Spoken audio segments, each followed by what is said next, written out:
Before diving into this incredible story, consider subscribing to the channel and hitting the bell. Every story here has something to say, and you won't want to miss a single one. In the immaculate corridors of the prestigious shopping center Harrington Plaza, everything seemed ordinary that morning. The windows glittered, the employees busied themselves, and the wealthy clientele strolled about with an air of quiet superiority. Yet, behind this veneer of perfection, an incident was about to upset the balance of this place.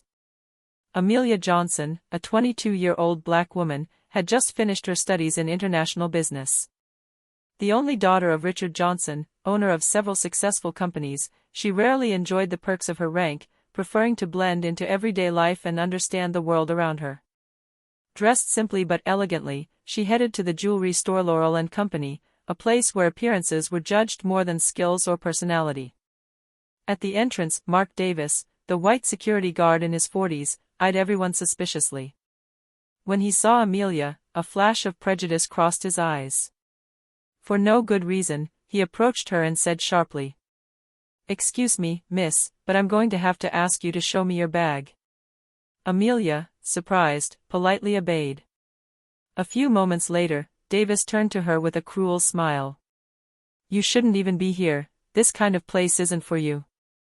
The customers turned around in shock, while Amelia felt her dignity trampled under the weight of this public humiliation. Davis's words weren't just unfair, they were deeply racist and offensive. Despite her calm, a shiver of anger rose within her. She knew who she was and what she stood for, but the security guard's contemptuous gaze denied everything. The next day, however, nothing would be the same. For the world has a strange way of restoring justice, and he who believes he can crush others under his power can quickly find himself facing a truth beyond his grasp. The midday sun bathed the hall of the Harrington Plaza, but the glare of the windows could not mask the icy atmosphere that had just set in. Amelia Johnson, a 22-year-old black woman, walked calmly toward the jewelry store Laurel & Co. In her right hand she held a simple, almost modest bag, a contrast to the luxurious dresses and bags of the customers surrounding her. At the entrance, Mark Davis, the security guard in his perfectly pressed uniform, noticed her. His gaze fixed for a moment on her black skin, as if that were enough to arouse his suspicion. Without warning, he stepped forward and stood in front of her. "Miss, you're going to have to show your bag," he said in a dry, authoritarian tone. Amelia, a little surprised but polite, complied. She opened her bag, leaving Davis to examine each pocket with a mixture of greed and contempt. The surrounding customers watched, some in shock, others averting their eyes in discomfort. Interesting," Davis murmured, his eyes shining with ill-concealed arrogance. Then, in a haughty tone, he added, "You know, this kind of place isn't for you. You'd better remember your place." Amelia's cheeks flushed, but she remained silent. She felt shame and anger mingling, but she knew that raising her voice in this luxurious lobby would only make things worse. She closed her bag, took a deep breath, and continued on her way, knowing that this moment would remain etched in her memory. Mark Davis, proud of his authority, returned to his post, unaware that this gesture would trigger a reaction that would turn his life upside down. Outside the jewelry store, Amelia quietly called her father, Richard Johnson, an influential and respected businessman, to tell him about the incident. His voice trembled slightly, not from fear, but from frustration and indignation. "Dad, you'll never guess what just happened." Richard, hearing the tension in his daughter's voice, frowned. He knew the reputations of some of the employees and security guards, but he also knew that his daughter wasn't the type to be intimidated. "Don't worry, Amelia. We'll handle this. But let me hear every detail before we do anything," he replied calmly, but with a firmness that made the slightest injustice tremble. It was the beginning of a story where power, racism, and dignity would collide in the luxury and arrogance of a world that thought it could ignore justice. For Mark Davis, despite his certainty, did not yet know that one day soon, he would be left alone to face his own shame. The next morning, Amelia couldn't get the image of Mark Davis, the arrogant security guard who had humiliated her in front of the entire clientele. Every detail of his voice, of his contemptuous look, still burned into her memory. But contrary to what Davis might have hoped, she didn't feel fear. she felt a cold, silent determination. Amelia sat down at her desk at home and pulled out her computer. She began searching for information about the mall and the security guard.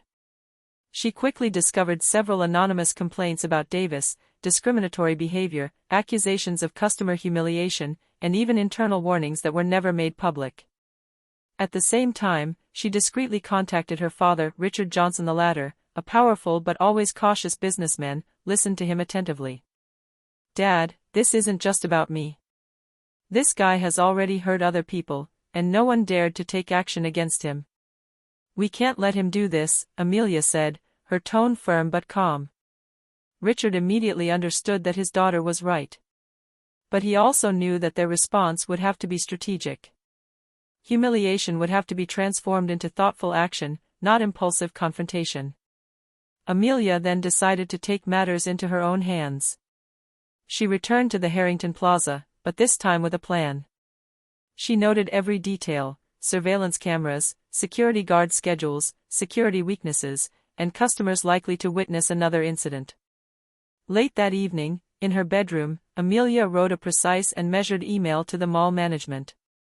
She provided a factual account of the incident, including screenshots and testimonies from other customers who had witnessed the scene. She concluded her message. "I am Richard Johnson's daughter, but above all, I am a customer and citizen who deserves respect and dignity. I ask you to take immediate action to ensure this type of behavior never happens again." A few hours later, the response arrived. Management confirmed that they would investigate Davis and that action would be taken.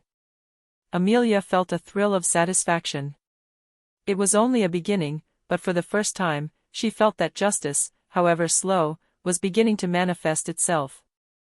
The guard, for his part, was unaware that his arrogance had already placed him under the watchful eye of someone who would never be crushed.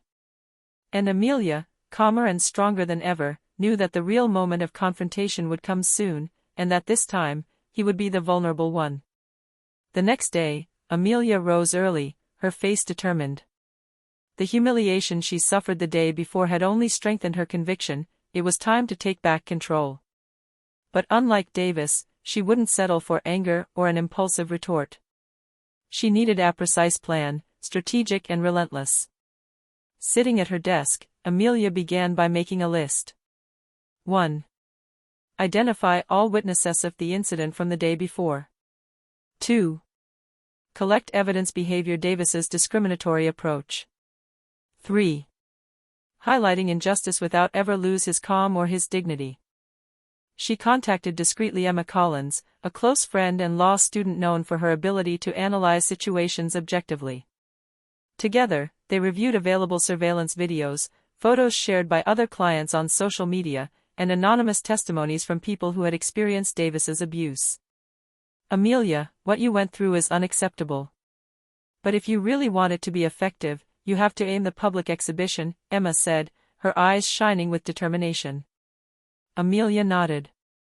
She knew the best way to hit Davis wasn't by shouting or directly confronting an armed, arrogant security guard, but by revealing his true nature to all.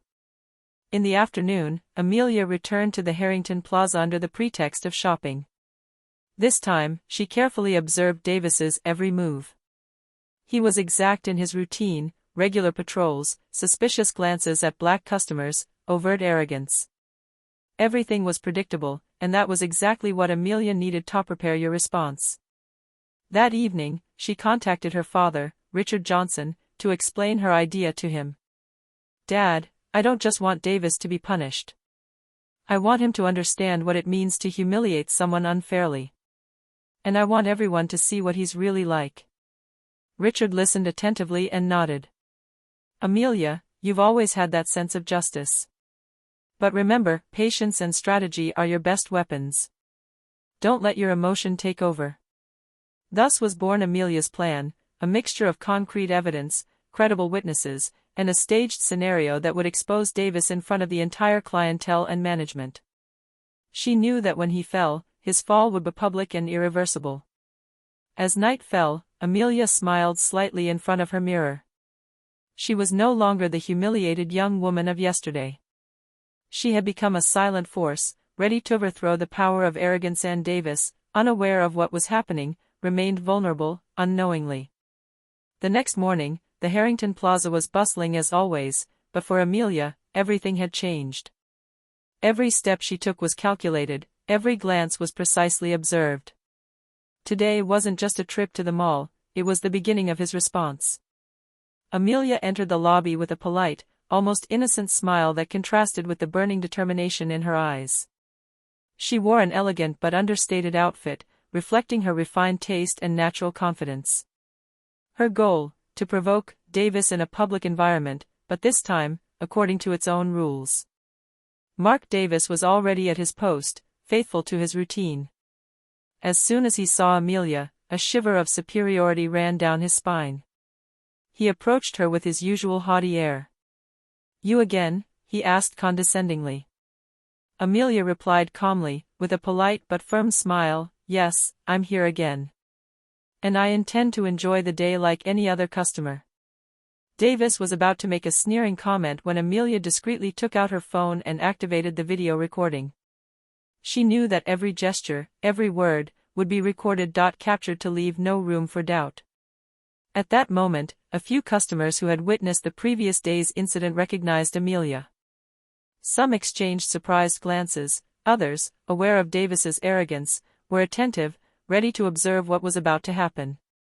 Amelia headed to the jewelry store, but not to buy. She wanted to put Davis in the spotlight, in front of witnesses and cameras.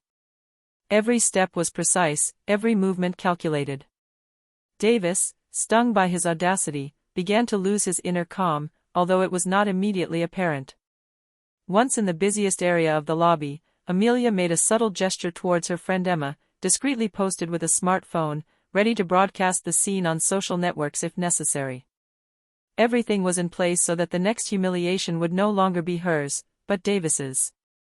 At that precise moment, Amelia knew that the balance of power had begun to shift, and soon, the arrogant security guard would discover that his actions had consequences, bigger and more public than he could ever have imagined. The afternoon progressed, and the hall of the Harrington Plaza was crowded. Amelia, calm and confident, stopped by the central fountain, where she knew Davis was watching the customer's every move. She took a deep breath and let her gaze meet that of the security guard, who was already approaching, looking wary. "Miss Johnson," Davis began, his voice trembling with an irritation he could not control, "you know that." Amelia interrupted him in a polite but firm tone. "Yes, I know exactly what you're thinking. But today, I'm not alone." She made a subtle gesture towards Emma, who began filming live from his phone. Immediately, some customers near the scene noticed the situation and began to observe with curiosity. "Do you remember me yesterday, Mr. Davis?" Amelia asked calmly. "You humiliated me in front of everyone, for no reason. Today, I think it's time everyone saw the truth." Davis stiffened, unable to come up with an appropriate reply. His usual confidence was gone. Witnesses began to whisper among themselves, and a few customers took out their own phones to record the scene. Amelia continued, her voice clear and assured. "You have a history of discriminating against and humiliating customers. And although management has been informed, I believe the truth deserves to be seen by everyone." At that moment, several customers approached to support Amelia, confirming Davis's actions and behavior, which they themselves had observed. The security guard felt panic rising within him, but he had no evidence to publicly defend himself. His arrogant posture crumbled under the collective gaze. Amelia finished, with an almost chilling calm.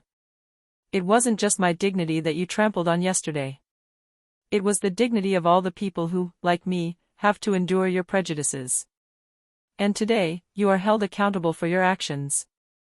The crowd applauded quietly, and some management employees came to observe the scene, taking notes. Davis, destabilized and humiliated in turn, understood that power had changed hands. He was no longer the master of the hall. Amelia had placed him under everyone's critical gaze. As she calmly left the fountain, Amelia felt a thrill of satisfaction. It was only the beginning, but Davis had just experienced the first lesson in public justice. And she knew the even more intense part would follow soon. The next morning, the atmosphere at Harrington Plaza had changed. The lobby, usually peaceful and routine, now vibrated with a quiet tension. Rumors of Amelia's confrontation circulated among employees and regular customers. Many had watched the videos already circulating on social media, and Amelia's reputation Mark Davis was beginning to waver. Management immediately summoned Davis to the office of Mrs. Caroline Harrington, the general manager of the shopping center.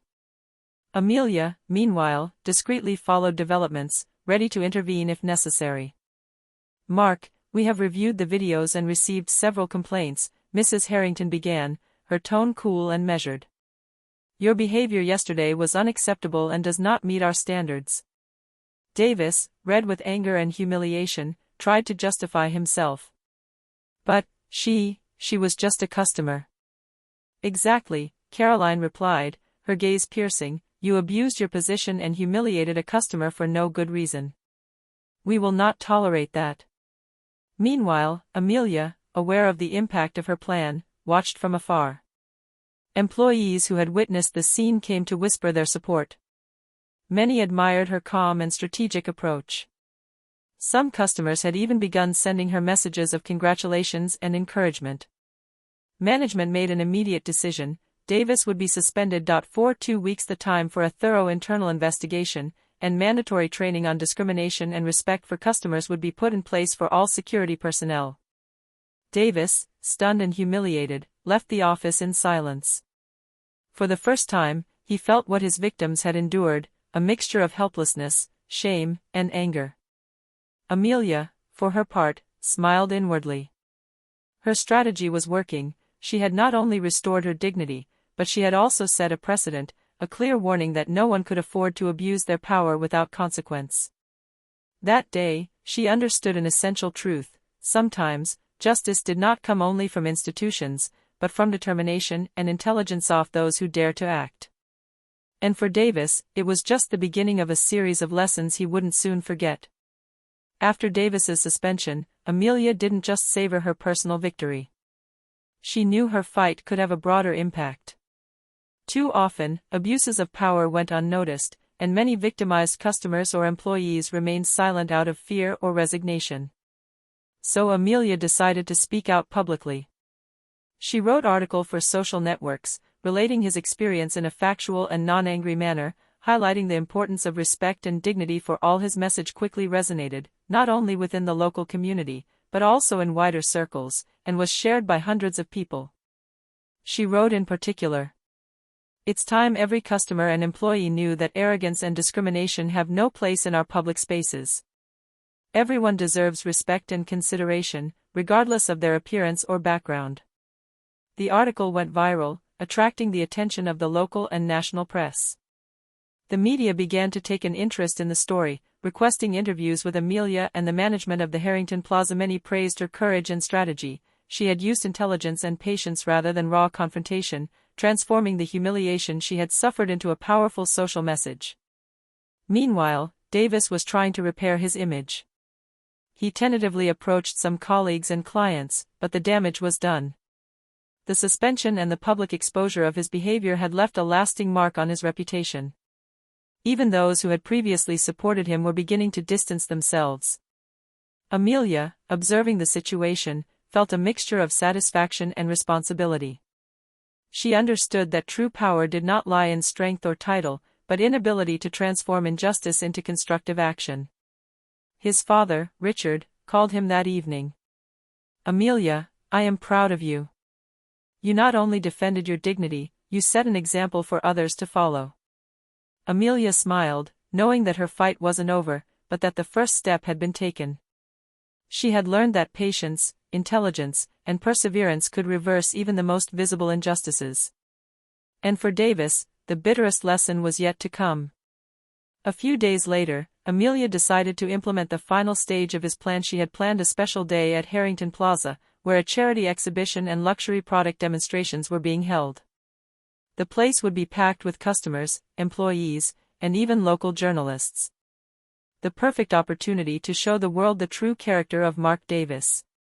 Amelia arrived early, dressed in an elegant, professional outfit. She carried her phone discreetly, ready to record every move, every word. security cameras and social media would do the rest. Davis, informed of Amelia's presence, tried to intercept and control the situation. He approached, looking arrogant. "Miss Johnson, I advise you to remain discreet today." Amelia calmly replied. "I'm here like all the customers. But I think it's time you publicly acknowledged your mistakes." At this moment, Amelia made a subtle gesture towards Emma, which broadcast the video live on several social platforms. Immediately, customers and journalists present began to watch every interaction closely. Amelia then declared aloud, with icy calm. "Yesterday, Mr. Davis humiliated me for no reason. But today, I want everyone to see the truth, how an employee abuses his power and disrespects those he should be protecting." The crowd murmured, reporters took notes, and several customers confirmed his words. Davis tried to protest, but every word he said seemed to backfire. His arrogant gestures and haughty attitude were caught on camera and broadcast instantly. By the end of the day, Davis had lost all credibility. Management immediately summoned him and confirmed that his suspension would be extended and that his job was threatened. The reputation he had believed to be immutable was now ruined. Amelia, on the other hand, stood tall and proud. She had not only restored his dignity, but it had also exposed an injustice and inspired those who had been victims of similar behavior to speak out and stand up for themselves. As she left the mall, her father, Richard, was waiting for her. "Amelia, you transformed injustice into power. You showed what strength and determination truly mean." Amelia smiled, knowing that justice had been served, and that Davis would never forget this lesson. But for her, the most important thing wasn't Davis's humiliation, it was the message she had sent to the whole world. In the days following the public confrontation at Harrington Plaza, Amelia's story quickly spread around town. Videos of the incident and Amelia's posts circulated on social media, inspiring hundreds of comments of support and congratulations. People who had experienced similar humiliations now felt encouraged to speak. The management of the shopping center took concrete measures. Mandatory training on discrimination and respect for customers was introduced for all staff, and a confidential channel was established for employees to report any inappropriate behavior without fear of reprisal. For Davis, the situation was becoming increasingly difficult. Not only was his reputation tarnished among clients and colleagues, but he was also receiving official warnings and seeing his career prospects dwindle considerably. Every attempt to justify his behavior only strengthened public opinion against him. Amelia, for her part, used this period to think and plan your next actions. She knew that her personal victory had a positive effect on the community. Customers and employees now understood that it was possible to uphold one's dignity with intelligence and courage. One evening, his father, Richard Johnson, entered the living room with a proud smile. "Amelia, look at what you've accomplished. This is not just a victory for you, but for all those who suffer silent injustices every day." Amelia smiled, but her gaze remained serious. She knew this was only the beginning. The real changes weren't just a mall or a security guard, they were changing the culture around respect and fairness, and she was ready to continue that fight, strategically and thoughtfully, to inspire and protect those who had not yet found their voice. As the town began to talk about her courage and intelligence, Amelia understood one essential thing: true power lies in the ability to transform injustice into an opportunity for change, and to use wisdom rather than anger to achieve lasting results. A few weeks after the public confrontation, the Harrington Plaza had changed.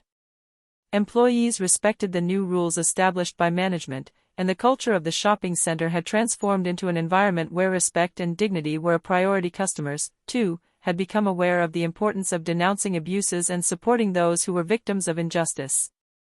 Mark Davis, meanwhile, had tried to return to his job after his prolonged suspension, but management, now aware of the impact of his actions, terminated his employment.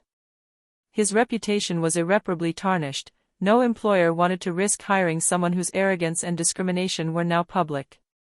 Amelia, for her part, had acquired more than the satisfaction of personal revenge. She had become a symbol of courage and justice. Local media had covered her story, and several community organizations had begun contacting her to share her experience and invite her to speak about fighting discrimination and injustice. In an interview, Amelia said, I wasn't trying to humiliate anyone for the sake of it. I wanted to show that everyone has the right to be treated with respect. And sometimes, for justice to be served, you have to stand up and act with intelligence and patience. Her father, Richard Johnson, looked at her with pride. He knew his daughter had just turned a personal humiliation into a lasting impact on the community. As Amelia left the mall one last time for this phase of her life, she took one last look at the cameras and the window displays.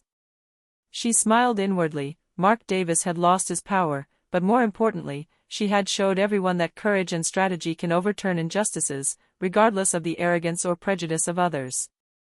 The mall was now a place where dignity triumphed, and Amelia, strong and serene, knew she had left an indelible mark on those who still believed that humiliation could go unpunished.